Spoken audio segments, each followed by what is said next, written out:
And with that, the 2024 season comes to an end. Good night.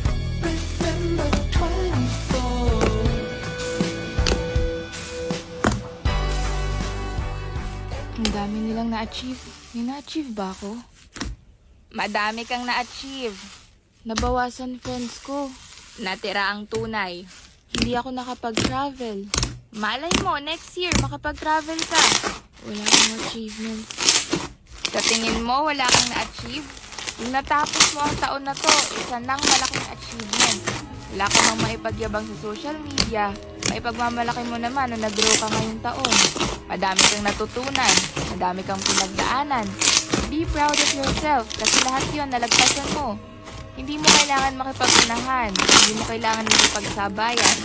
Sabi nga ng Bini, buhay ay di karera. Darating din ang oras mo, malay mo, sa 2025.